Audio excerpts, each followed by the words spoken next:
morning, Asia. Good evening, America. You are watching World DNA with me, Raisha Sehgal. And I'm Hemkaur Saroya, and on the show today, we continue to track what is happening in West Asia. Israel says it struck Syria nearly 500 times in the last 2 days, including strategic military sites. Meanwhile, Syria's new Prime Minister has said that the Islamist-led alliance will guarantee the rights of all religious groups and has called on millions who fled Syria to return to their homes. Also on the show today, French President Emmanuel Macron, he has clearly set a 48-hour deadline to name a new Prime Minister and also guarantee the stability of the country. All this after Michel Barnier was ousted in a vote of no confidence with barely 3 months in office. We will be tracking that on the show today. Lots lined up, but first, a quick check on the headlines. Israeli airstrikes target sites belonging to ousted President Bashar al-Assad's military in Syria's Latakia and Tartus provinces. Drone footage shows damage caused to ships in the port of Latakia.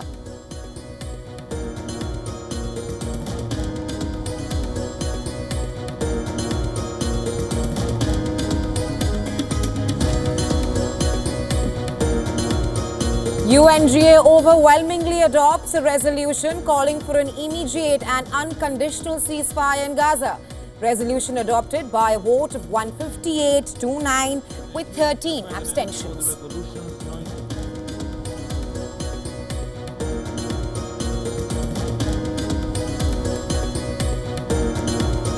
Russia vows retribution against Ukraine, accusing Kyiv of firing Western-supplied missiles on military airfields in its Rostov region. A US official says Moscow might soon target Ukraine with Oreshnik missiles.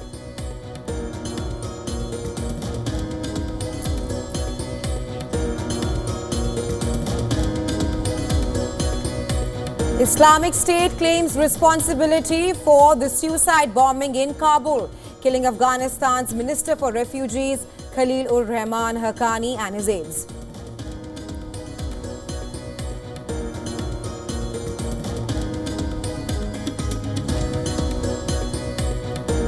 FBI Director Christopher Wray announces that he will resign in January before President-elect Donald Trump takes office.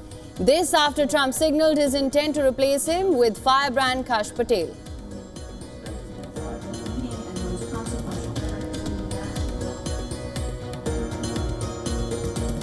Bangladesh court rejects a plea seeking to advance the hearing of arrested Hindu monk Chinmoy Krishna Das's bail plea in sedition case, as lawyer who filed the petition did not have the power of attorney from the monk.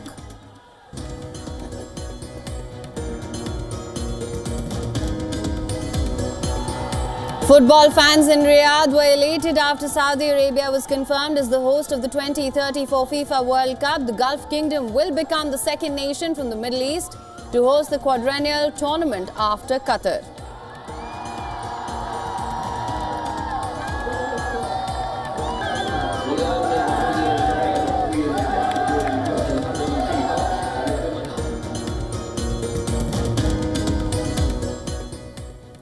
Israel continued airstrikes on Syria for the 4th consecutive day since the fall of the previous regime. According to Syrian Observatory for Human Rights, the airstrikes targeted sites belonging to ousted President Bashar al-Assad's military in the coastal Tartus and Latakia provinces. Drone footage from Latakia showed damage caused to ships. The United Nations lambasted Israel's strikes on Syria, highlighting that there is absolutely no basis under international law to preventively or preemptively disarm a country one does not like. Also on Tuesday, Israel released footage that's said to show troops operating in a buffer zone on the east of the annexed Golan Heights, claiming to protect its residents as well as the Israeli civilians. UN calls Israel's moves to send its troops to the buffer zone a violation of the 1974 deal between the two countries. Meanwhile, UN Secretary General Antonio Guterres said that there were signs of hope for Syria following the overthrow of al-Assad by the rebels. He pledged UN support in the smooth transition of power in the country. The UN is totally committed to supporting a smooth transition of power with an inclusive political process in which the rights of all minorities will be fully respected, and paving the way towards a united, sovereign Syria with its territorial integrity fully re-established. U.S. Secretary of State Antony Blinken is on emergency tour to West Asia to press principles he has outlined for the new government, including it be inclusive of Syria's diverse population. Biden's top aide will head first to Jordan, Syria's often uneasy neighbor and a key U.S. partner in the region, before going to Turkey, the main supporter of the rebels that toppled al-Assad over the weekend. Syria's caretaker Prime Minister Mohammed al-Bashir has said that his government will guarantee minority rights. He also pledged justice for those he called the victims of Assad's rule, with HTS leader Abu Muhammad al-Golani vowing that the officials involved in torturing detainees will not be pardoned. Meanwhile, Assad's Baath party announced that it was suspending work indefinitely, adding that its property and funds would be handed over to the interior and finance ministers.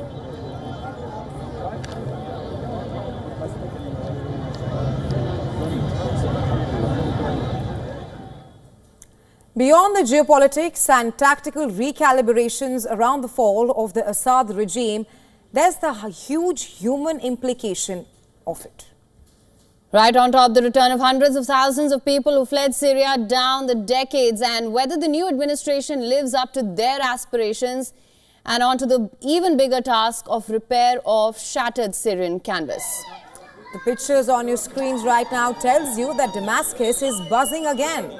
Thousands who had left the city down the last decade of the civil war, they are now on their way back. Shops are reopening and people are returning to work in Syria's capital city as day-to-day life gradually resumes. People celebrate, saying that the air of freedom is back. يعني إننا بدنا نأسس بيتنا ونقعد. أولادنا بدهم يجوا يخدموا الوطن، بيروحوا على الجيش. يعني وعندهم أطفال صغار، إذا إجوا هالأطفال طيب كيف بدهم يقعدوا ليك والدنيا برد؟ إن بلكي زبطوا لنا هالبيت ويرجع أولادي وكنا بنرجع ونستقر ونقعد ببلدنا ونعيش ببلدنا.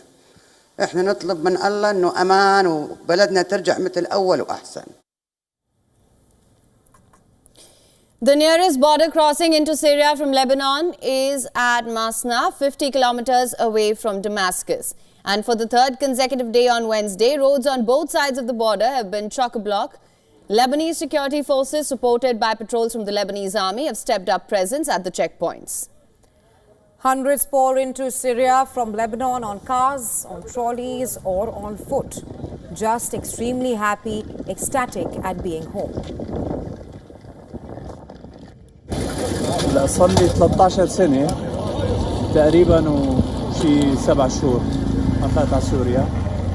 هلا اخترت لأنه سقط النظام، تغيرت الأمور، صرنا نفوت على بلدنا بحرية، ما صار في حدا عم يلاحقك، يعني أنت مرتاح تفوت على بلدك بترجع بتشوف أهلك ناسك. People are also entering in droves from Turkey. Big challenges enter the picture as well, the biggest of them being getting these people homes and jobs and healthcare. Less than 2/3 of hospitals and primary care facilities are functional, and even they are to be subjected to massive loads. Head of the World Health Organization, as per the head of the World Health Organization. Yesterday, we also delivered trauma and surgical supplies to Al-Mossad Hospital in Damascus, and we're working to support additional hospitals in the coming days. Our teams are on the ground to assess the full scope of health needs and to strengthen disease surveillance systems as the risk of outbreaks, including of cholera, continues to grow. The new Syrian Prime Minister Mohammed al-Bashir has said that it is time for people to enjoy stability and calm. There are moves on the diplomacy front too. Qatar announced that it intends to reopen its embassy in Damascus soon, more than a decade after it was torn by supporters of deposed President Bashar al-Assad. Finally, a word from the Pope Francis in his weekly general audience as well. Pope Francis says He prays that people in Syria may live in peace and security and mutual respect. He has expressed hopes of a peaceful political situation without further conflict, enabling stability and unity for the immediate term. That's probably the biggest of many prescriptions that the country needs.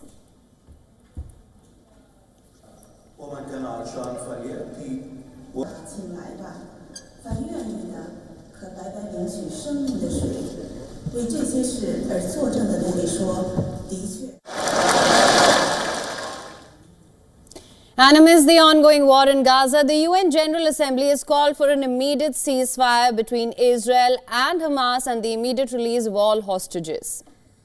Right, around 158 members of the UN General Assembly voted in favor of a Gaza ceasefire, while the United States, Israel and 7 other countries voted against the ceasefire resolution. On the other hand, 13 countries abstained from voting. The messages we send to the world through these resolutions matter, and both of these resolutions have significant problems. One rewards Hamas and downplays the need to release the hostages, and the other denigrates Israel without providing a path forward to increasing humanitarian assistance to Palestinian civilians. Furthermore, the UNGA has also adopted a second resolution that would allow Palestinian Relief Agency, UNRWA, to restart its operations in Israel. About 159 members voted in favor of the resolution, and this time as well, the US, Israel and 7 other countries voted against it. Meanwhile, 11 countries abstained from voting. Following the voting procedure, Israel's UN envoy, Danny Danon, accused the UN of having an obsession of blaming Israel, while also calling UNRWA of being infiltrated with Hamas.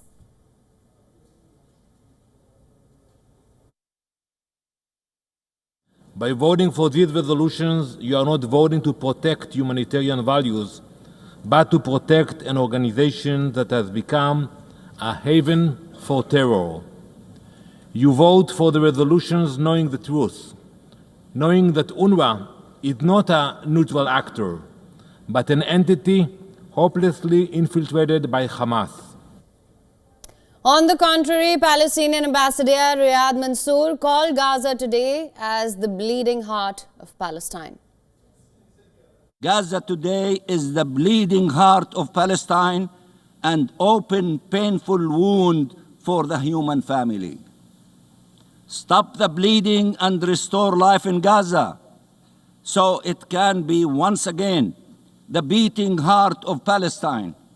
Stop the bleeding so we can restore credibility to our international system, so we can ensure it for future generations, so our people can live, so our region can thrive, so that international peace and security can be preserved. In the midst of the ceasefire talks, the Egyptian President Abdel Fattah al-Sisi met his Irish counterpart, Michelle Higgins, in Dublin on Wednesday to strengthen bilateral ties. A statement from the Irish President's office said that the two heads of state held talks on the crisis in West Asia and also the political turmoil in Syria. Back in May, Ireland was among the several European countries to formally recognize the state of Palestine. Meanwhile, a violent shootout took place at a bus near Beit Jalan, West Bank. At least 4 people were reportedly wounded, while a 10-year-old boy was critically injured. The RAF said in a statement that the attack was carried out by a terrorist and they are now on the lookout for the perpetrators. Elsewhere, the United Nations Security Council has raised concerns over the humanitarian crisis in Yemen. The UN Secretary General said that the economic crisis has led to a severe cash crunch, delaying several humanitarian programs in the region.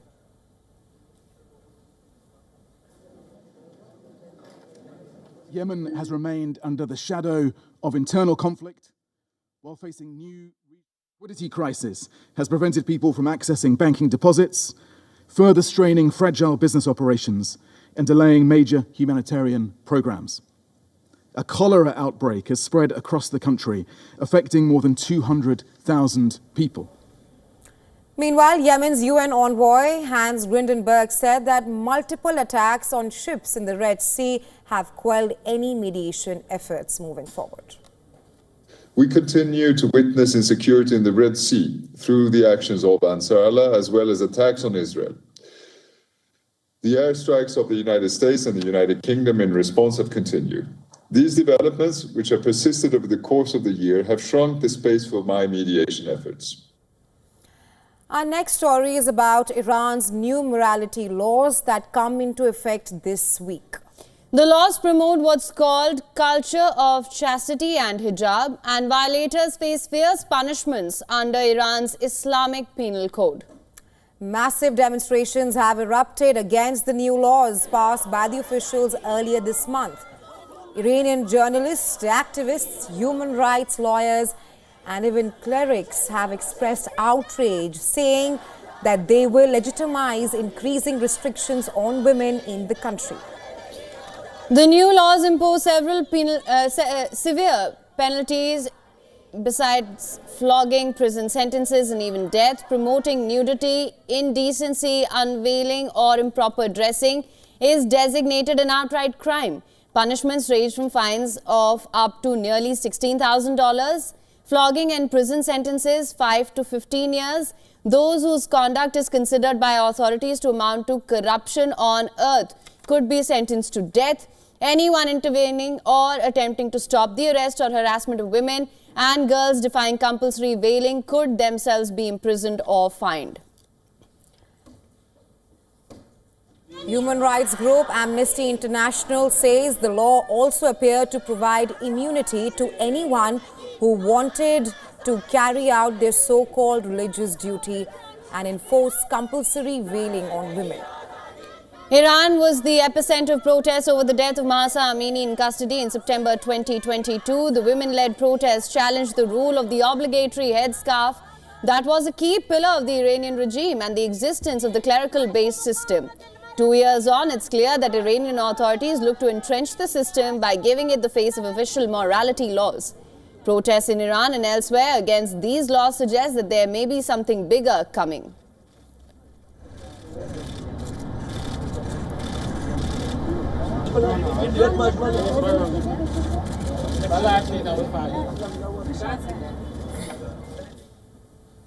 Now, Ukraine has reignited tensions by launching US-supplied long-range missiles at a Russian military airfield.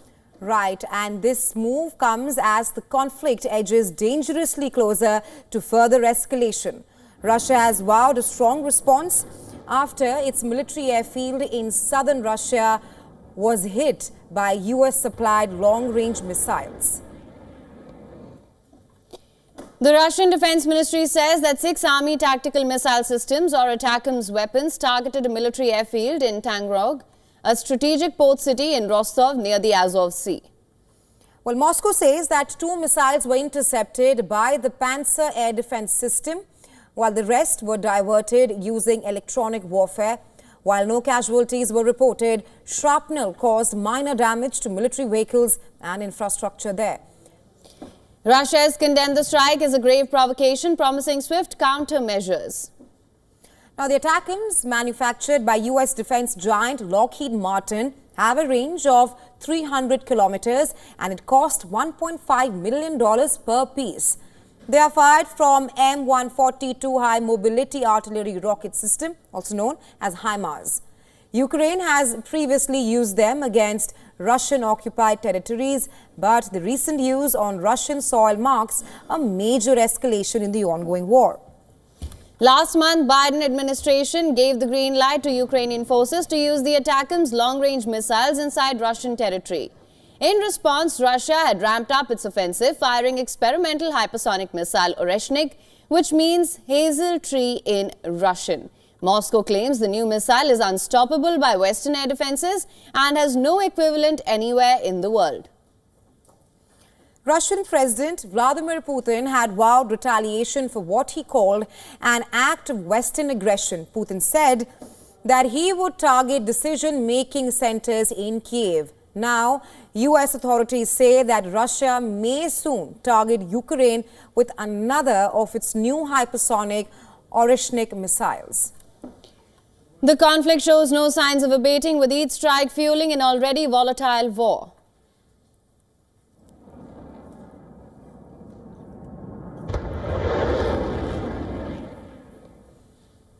Russia has intensified its assault on Ukraine, unleashing a new wave of destruction.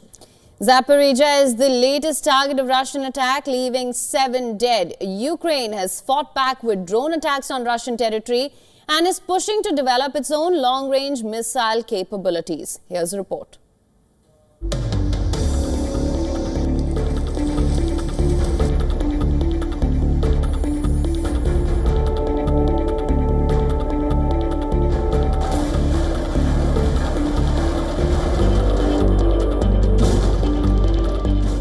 The situation in Zaporizhzhia is grim. A ballistic missile, likely an Iskander, has left buildings in ruins. With rescuers racing to find survivors beneath the rubble, Moscow has repeatedly denied attacking civilian targets.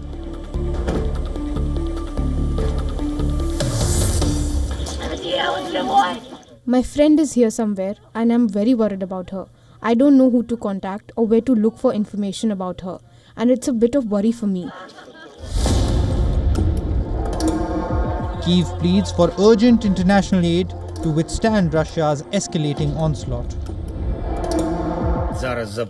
We don't have enough systems now to protect our country from Russian missiles, but our partners do have these systems. We repeat again and again that air defense systems should save lives, not collect dust in storage bases. This intensified fighting in Zaporizhzhia risks becoming a strategic nightmare for Ukraine, especially as its forces are losing ground in the eastern Donetsk region. Simultaneously, Russia is solidifying its grip on the Kursk region, claiming the recapture of 2 villages after a protracted battle. This marks a worrying development in Ukraine's cross-border offensive launched in August. Ukrainian soldiers report growing pessimism over the costly Kursk operation, where they remain outgunned and outmanned. Military analysts predict another wave of Russian offensives in December, raising fears of further setbacks for Ukraine. In retaliation, Ukraine has struck Russian border regions, targeting oil depots and industrial facilities in Rostov and Bryansk. Oil depots burn and industrial facilities suffer damage as Kyiv attempts to strike back against overwhelming Russian firepower. Moscow has made it clear that it is not willing to make concessions on Ukraine as Kyiv is initiating move towards negotiations, saying diplomacy can end the war. With Donald Trump returning to the White House, Ukraine fears military aid would be severely reduced. Kyiv is now scrambling to accelerate its own weapons production. It's a race against time, with both sides deploying their best war assets to gain the upper hand. Bureau Report, WION World is One.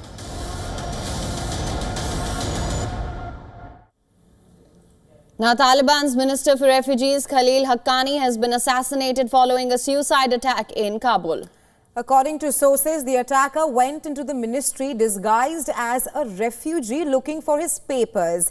When Khalil returned from the corridor from the mosque after and passing through the corridor, the bomb was detonated, which triggered the blast. Terror group the Islamic State has claimed responsibility for the attack. WION has now accessed the picture of the suicide bomber as well. This is the exact moment when he enters the Ministry of Refugee building. He can be seen with a bandaged hand, as you can see on your screen right now. Khalil Haqqani is the brother of Jalaluddin Haqqani, the founder of the Haqqani network. He is also the uncle of Sirajuddin Haqqani, the Taliban Minister of Interior. Violence has waned in Afghanistan since the Taliban forces took power in 2021, ending their war against the US and NATO-led forces. The regional chapter of Islamic State, known as Islamic State Khorasan, is active in Afghanistan and has regularly targeted civilians, foreigners and Taliban officials with gun and even bomb attacks.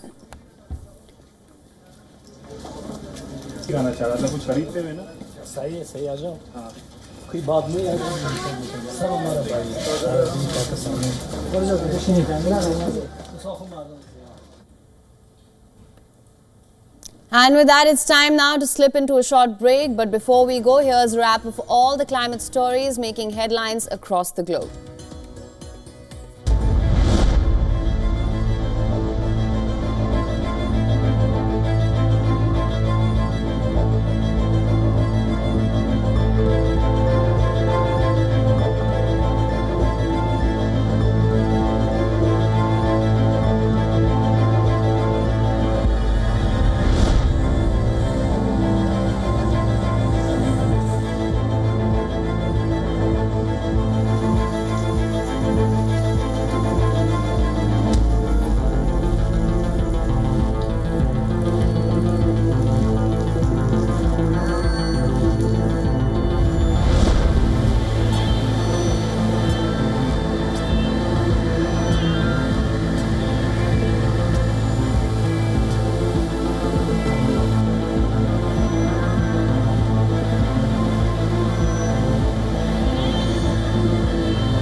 From the bustling trading floors of Wall Street to the vibrant exchanges of Asian stock markets, WION breaks it down for you to make sense of what's happening.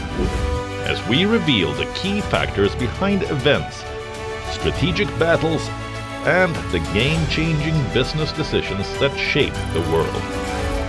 We bring you all of this and more on World Business Watch. To bring the benefits of the Subhash Chandra Show to your educational institution, teachers and students, send an invitation to Juhi Jha at juhi@such.org.in. WION brings you a special business talk show where we bring forth the stories of business leaders. From breakthrough technologies to visionary leadership, we will unlock the trends, the tactics, and dive into the minds of the industry's most influential leaders. WION brings you this special series to uncover what drives them in a candid talk show, WION Business Masters.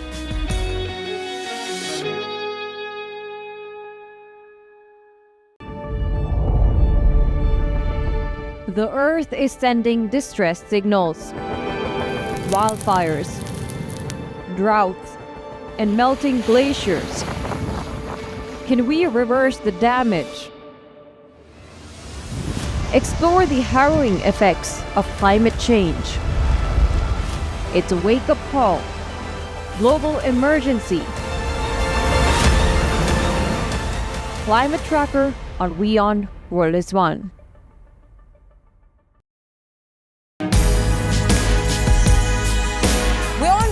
A special business talk show where we bring forth the stories of business leaders. From breakthrough technologies to visionary leadership, we will unlock the trends, the tactics, and dive into the minds of the industry's most influential leaders. WION brings you this special series to uncover what drives them in a candid talk show, WION Business Masters.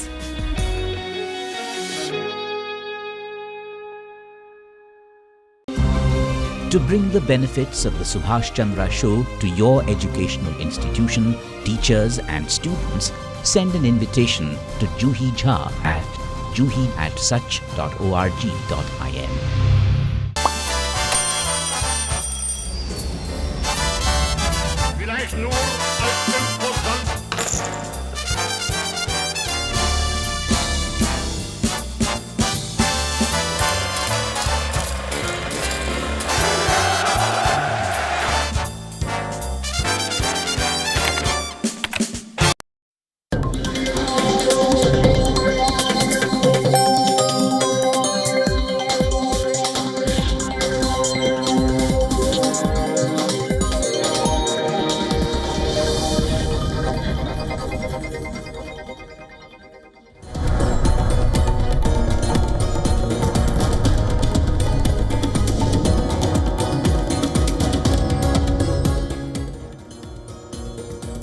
Welcome back to World DNA. Thank you so much for staying with us. Lots lined up for you on this side of the show as well. Let's get started with the headlines first.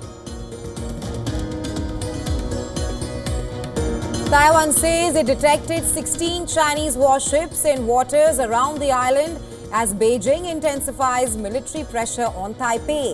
Defense Minister says 34 Chinese aircraft were also spotted in the last 24 hours.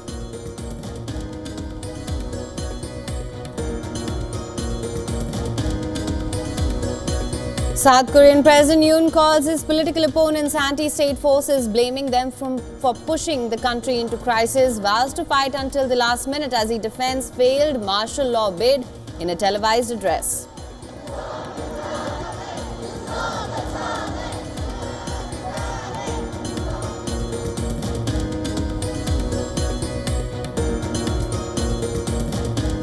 Seven terrorists killed in two separate operations in Pakistan's Khyber Pakhtunkhwa province. One soldier also killed in the operations conducted on the basis of intelligence input in North Waziristan district.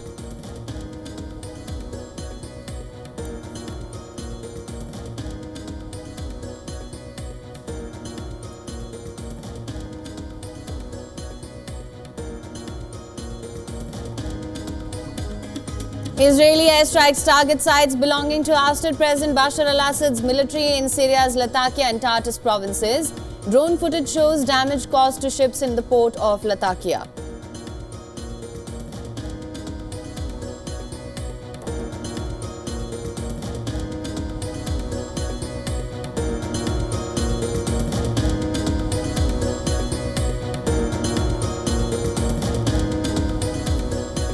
Russia vows retribution against Ukraine, accusing Kiev of firing Western-supplied missiles on military airfield in its Rostov region. A US official says Moscow might soon target Ukraine with oceanic missiles.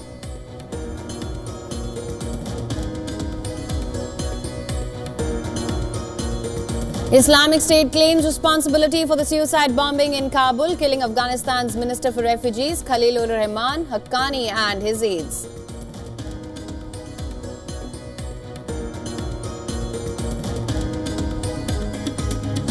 FBI Director Christopher Wray announces that he will resign in January before President-elect Donald Trump takes office. This after Trump signaled his intent to replace him with firebrand Kash Patel.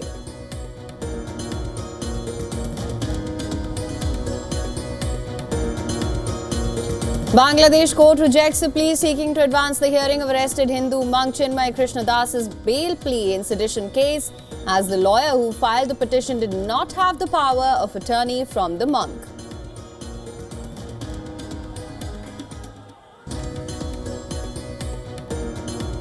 Football fans in Riyadh were elated after Saudi Arabia was confirmed as the host of the 2034 FIFA World Cup. The Gulf Kingdom will become the second nation from West Asia to host the quadrennial tournament after Qatar.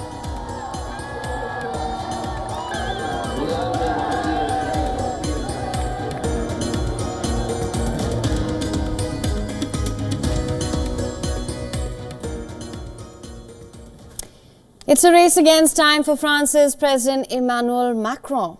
Absolutely, and this as he scrambles to pick a new prime minister and cabinet. On Tuesday, Macron set a 48-hour deadline for himself to finalize who will succeed Michel Barnier after the latter was ousted in a vote of no confidence, with barely 3 months in office. As per the deadline, Macron is expected to appoint the new prime minister later today. Till Wednesday evening, there was no consensus across party lines as to who will form the government, but it remains to be seen if top leaders have found common ground. After the historic no-confidence vote last week sent France back into political deadlock, Macron had reached out to several party leaders on Tuesday in an attempt to form a new government. However, the far-right National Rally and hard-left France unbowed party leaders were not invited to the meet with the president. Both parties had joined forces to topple Barnier's minority government.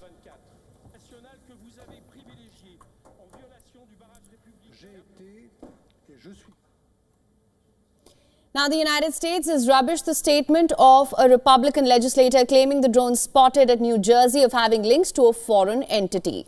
And this comes after dozens of mysterious drones were spotted across the state in recent weeks. The Pentagon said that there was no evidence of the drones spotted in New Jersey of having links to Iran or any other foreign adversary. The statement comes after a Republican legislator in a tweet on X alleged that the drones were launched off an Iranian mothership anchored off the U.S. East Coast. So, aware of those drone sightings that have been reported, at this time we have no evidence that these activities are coming from a foreign entity or the work of an adversary. We're going to continue to monitor what is happening, but at no point were our installations threatened when this activity was occurring. There is not any truth to that. There is no Iranian ship off the coast of the United States, and there's no so-called mothership launching drones towards the United States. Furthermore, the Pentagon said that the drones are not part of the U.S. military. It also added that law enforcement agencies have launched a probe on the same.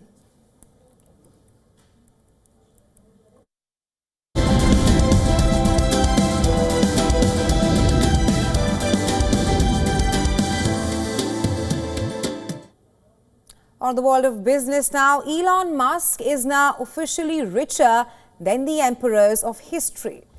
With a net worth of over $439 billion, according to Bloomberg Billionaire Index, Musk has surpassed Mansa Musa, the 14th century emperor of Malay, long considered the wealthiest man to have ever lived. And this milestone came after a $50 billion boost thanks to an insider share sale in his privately held SpaceX, which is now valued at $350 billion. Musk's fortune has staged a remarkable comeback since late 2022 when he lost more than $200 billion.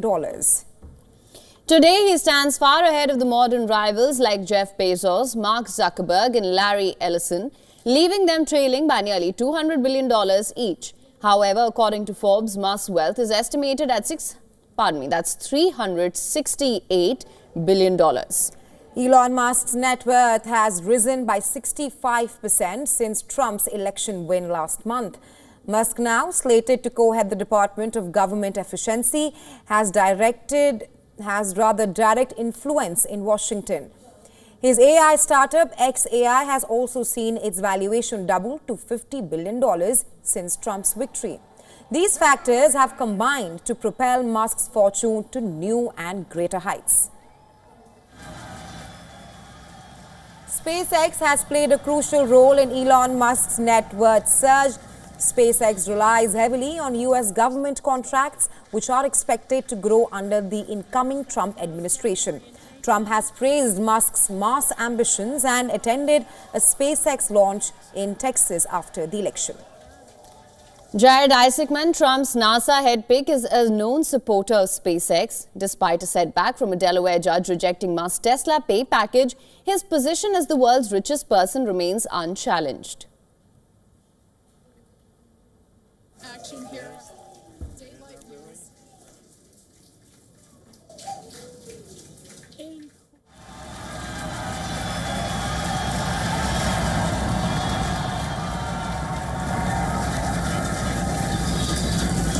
Call the Alex team on Starship.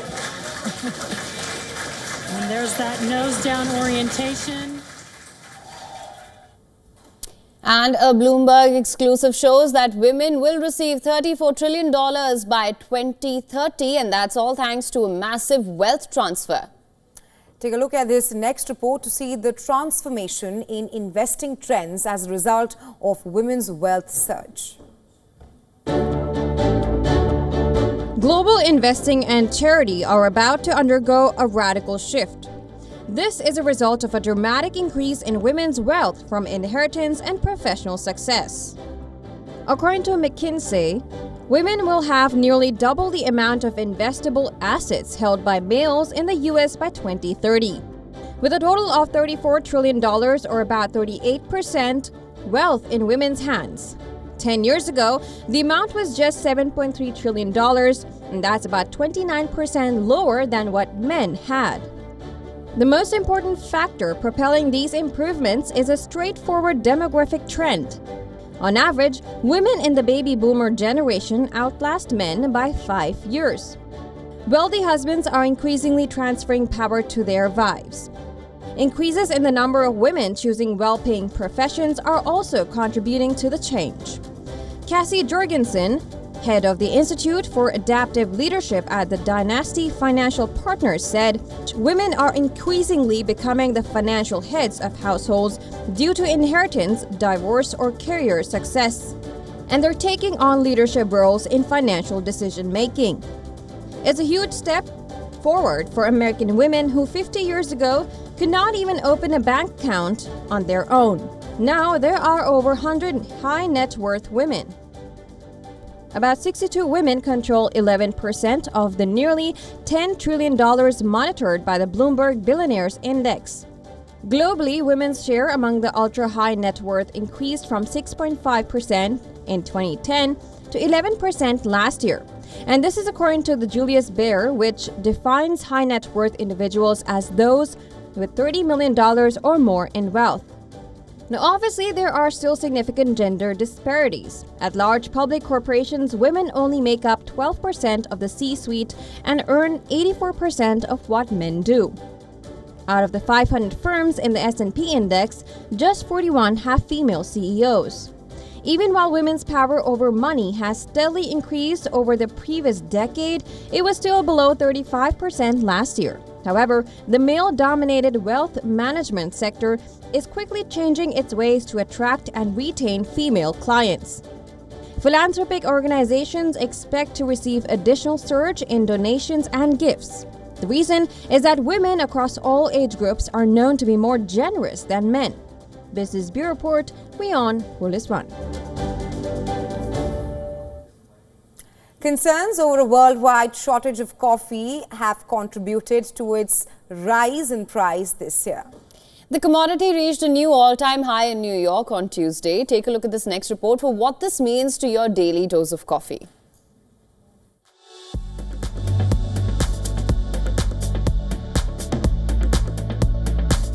Futures for the Arabica type, which is popular in the specialty brews, have increased by over 80% this year.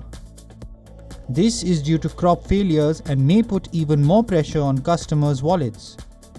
Tuesday saw a 4.9% increase, the highest level recorded since 1972. The latest surge surpassed the previous high during that decade when the devastating so-called Black Frost decimated Brazilian trees. Concerns over future supply have intensified in top grower Brazil. This comes following a devastating drought earlier this year. Vietnam is the biggest producer of the less expensive Robusta bean. However, the country's output is already a cause for concern due to the dryness of its important coffee belt. That was throughout the growing season and the torrential rains that began at the beginning of harvest. In response to the rally, roasters and cafes may be forced to increase prices even further. This would mean higher prices for customers. To preserve their profit margins, merchants have already increased prices and eliminated discounts. They have also warned that further price rises may be on the way. Global coffee production is on track to fall short of demand by 8.5 million bags in the 25-26 season. This marks an unprecedented fifth year of deficits. Contrasting with record coffee prices, wholesale food costs are significantly lower than their all-time high. The previous highs for wholesale food items were recorded in early 2022 following Russia's invasion of Ukraine. The best performing raw materials of the year are still a few so-called soft commodities like cocoa and orange juice. After bad harvests in West Africa caused a worldwide scarcity and shook the market, cocoa prices have skyrocketed. Cocoa prices hit an all-time high in April in New York. The price of orange juice futures is approaching all-time highs. This is because of the devastating effects of droughts and diseases on Brazil's orange trees. Hurricane devastation has contributed to a significant drop in production in Florida, the nation's leading juice-producing state. Business Bureau, WION World is One.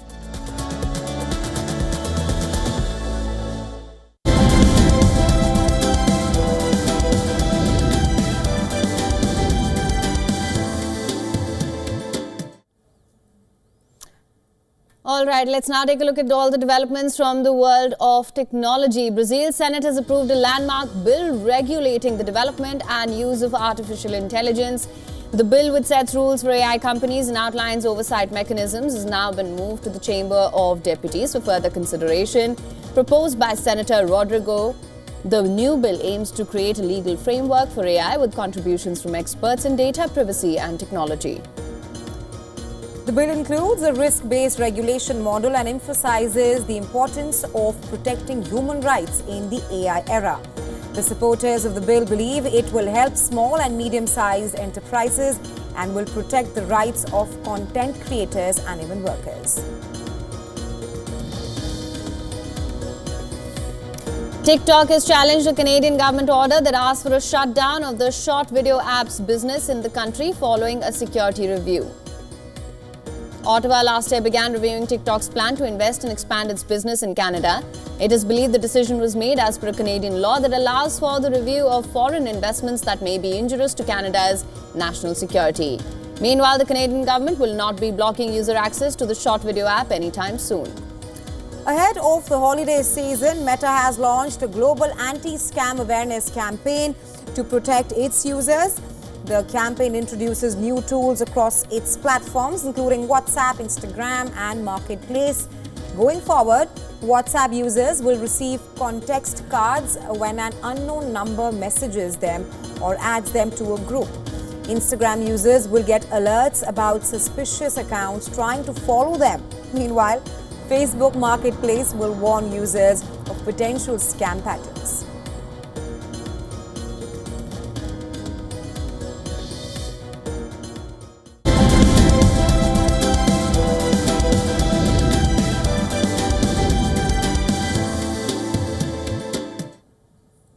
On the world of sports now, Manchester City are in danger of an early exit from the Champions League after 0-2 loss against Juventus in Turin. Pep Guardiola's side failed to arrest their free fall and now have only tasted victory just once in their last 10 matches across competitions. City are only a shadow of the side that won